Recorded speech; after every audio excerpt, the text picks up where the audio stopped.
Welcome to exam तक। तो आज अपन पढ़ने जा रहे हैं रॉबर्ट एंड केने का संपादकीय के सिद्धांत। अधिगम में जो संपादकीय के सिद्धांत दिए हैं उनके बारे में अपन विस्तार से अध्ययन करेंगे।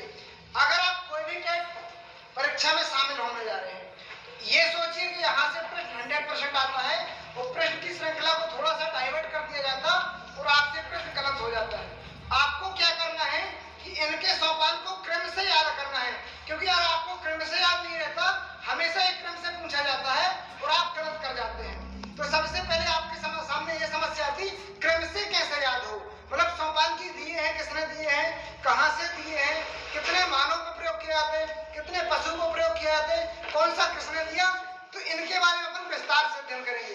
तो अगर आप किसी भी शिक्षक भर्ती की तैयारी कर रहे हैं, अगर आप चैनल पर नए हैं तो सब्सक्राइब कर दीजिएगा, बाकी पूरा वीडियो में देखिएगा। अब देखिए, सबसे पहले जो रॉबर्ट एंड केने महोदय हैं, उनने जो सिद्धांत दिया है अधिगम के सोपान की, ये कहाँ के निवासी थे, तो ये अमेरिका के निवासी थे। रॉबर्ट एंड केने अमेरिका के निवासी थे। उसके बाद उन्होंने सोपान की दी है 8 प्रकार की, किससे संबंधित, अधिगम से संबंधित। इसके बाद मानव प्लस पशु पर 3 प्रकार के प्रयोग किए हैं और मानव पे 5 प्रकार के किए हैं। उसके बाद अपन आते हैं इनके सिद्धांत में। इनका जो सिद्धांत है सरल से जटिल की ओर चलता है, मतलब शुरुआत में चीजें सरल तरीकों के माध्यम से समझाया जाता है, बाद में चीजों को कठिन के माध्यम से व्यक्त कर दिया जाता है, तो चीजें इतनी आसान हो जाती, कठिन में भी उनका इजी तरीके से हो जाती चीजें। अब उसके बाद अपना आता है मतलब जो सबसे निम्न श्रेणी का अधिगम रहता है उसको संकेत अधिगम कहा जाता है। मतलब प्रश्न ऐसा पूछा जाएगा कि रॉबर्ट एंड केने ने जो सबसे निम्न श्रेणी का सोपान दिया वो कौन सा है। आपके सामने यही 4 ऑप्शन रहेंगे, संकेत, सापेक्ष, बहुविकल्प, सिद्धांत। तो सबसे निम्न श्रेणी का संकेत अधिगम, ऐसा प्रश्न बनेगा। दूसरा बनेगा निम्न श्रेणी के कितने स्तर पाए जाते हैं, तो 4 स्तर पाए जाते हैं। अब 4 स्तर कैसे पाए जाते हैं, संकेत, उद्दीपक, श्रृंखला, शाब्दिक, ये सारे निम्न श्रेणी के स्तर पाए जाते हैं।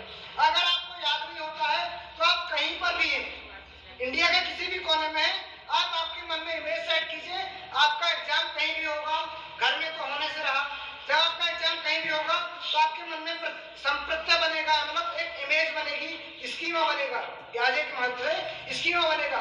तो आपका क्या उद्दीपक यानी आपका टारगेट है जाने का। जब आपका टारगेट है जाने का तो सबसे पहले आपको संकेत मिला, संकेत के माध्यम से आपका टारगेट बनाने उद्दीपक मिला। अब जब आपका टारगेट बन जाता है फिर आपको आगे जाने की प्रोसेस रहेगी, तो फिर क्या रहेगी, आप क्रम से जाएंगे, मतलब आपको घर से निकलना है, फिर ऑटो में बैठना है, फिर बस में बैठना है, फिर ट्रेन में बैठना है, फिर सीढ़ियों को क्रम के माध्यम से जाना है। तो संकेत, संकेत के बाद आपका उद्दीपक हुआ, उद्दीपक के बाद आप श्रृंखला के साथ गए। अब श्रृंखला के साथ गए, फिर आप जैसे ही जाओगे, आप किसी नई सिटी में जा रहे हैं, आपको नहीं पता कि आपको कहाँ जाना है, जैसे आप उस सिटी में प्रवेश करते हैं तो आप पाएंगे कि शब्दों के माध्यम से किसी से अपनी जानकारी पूछेंगे कि हमें इस सेंटर जाना है, आप बता दीजिए। तो ये अपने निम्न श्रेणी के 4 कहलाते हैं। अब इसमें आपको देखिए, संकेत अधिगम की बात पावला महोदय ने की थी, कुत्ते को संकेत के माध्यम से इतना बना दिया था कि सामने वाले को घंटी बजाई जाती थी और लाल गिरा देता था कुत्ता। उसके बाद उद्दीपक अनुक्रिया थॉर्नडाइक ने बिल्ली पर प्रयोग किया था। बिल्ली के सामने क्या रहता था, उद्दीपक रहता था, यानी मतलब जो मछली के टुकड़े रहते थे बाहर पड़े रहते थे, मछली के टुकड़े के लिए बिल्ली को लगातार कोशिश करनी होती थी। लगातार कोशिश करने के बाद बिल्ली वहां तक पहुंच जाती थी और अपने प्रयत्न को पा लेती थी। तो उद्दीपक अनुक्रिया के सिद्धांत से अपने प्रयत्न पर पहुंच जाना, जैसे आप एग्जाम देने गए तो आप अपने सेंटर तक पहुंचने की कोशिश करेंगे और पहुंच जाएंगे। उसके बाद श्रृंखला अधिगम, ये सिद्धांत सामीप्यवाद का सिद्धांत भी कहा जाता है, एडविन गुथरी महोदय ने दिया था, इसी को श्रृंखला अधिगम के नाम से भी जाना जाता है। इसमें क्रम से चीजों को सजाया जाता है। जैसे आप कोई टेबल है 2 4 6 8 क्रम से याद करेंगे। अगर आपको टेबल दी जाएगी, अगर काउंटिंग करने के लिए बोला जाएगा, 1 के बाद 2 ही आएगा, 2 के बाद 3 ही आएगा, मतलब श्रृंखला एकदम लगातार चलेगी। ऐसा नहीं कि आप 1 के बाद 5 लिख दें। तो ये निम्न श्रेणी के सोपान कहलाते हैं। अब इसके बाद आती है बहुप्रभेदात्मक और प्रत्यय और सिद्धांत और समस्या समाधान, इनको भी बोला जाता है उच्च श्रेणी के सिद्धांत। एक और प्रश्न बनेगा, निम्न में से कौन सा उच्च श्रेणी का सिद्धांत नहीं है। तो ये चारों जब आपको याद रहेंगे तब आप प्रश्न को सही कर पाएंगे। दूसरी चीज बनेगी, सबसे उच्च श्रेणी का सिद्धांत कौन सा कहलाएगा, तो समस्या समाधान अधिगम। अब आपके सामने एक और प्रश्न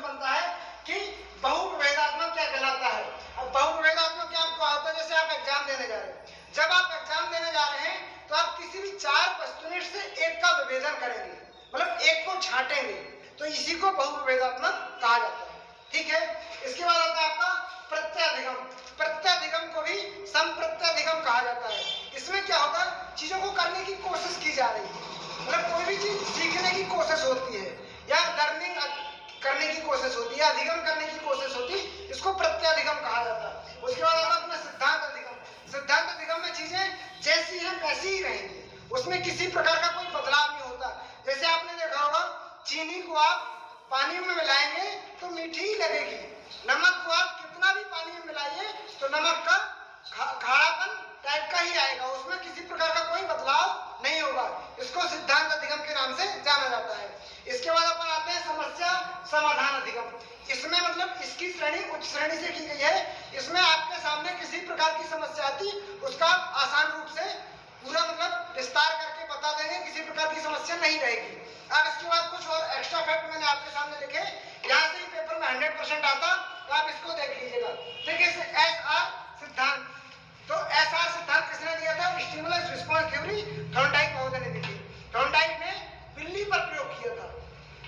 इसके बाद CR कंडीशनल रिस्पांस थ्योरी, मतलब शास्त्रीय अनुबंधन का सिद्धांत। और यही एमपीटेट में पूछा गया था, कौन से दो सिद्धांत सिमिलर हैं? तो शास्त्रीय अनुबंधन का सिद्धांत, इसी को प्रभावी अनुबंधन का सिद्धांत भी कहा जाता है, ये एमपीटेट ने पूछा है। इसके बाद आता है RS रिस्पांस स्टिमुलस, ये स्कर्नर महोदय ने प्रयोग किया था। स्कर्नर ने चूहे और कबूतर पर प्रयोग किया था।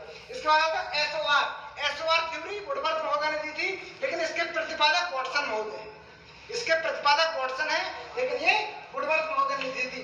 तो ये थे अपने सारे अधिगम सोपानकी के सिद्धांत। यहाँ से आपका 100% पेपर में आएगा। दूसरे वीडियो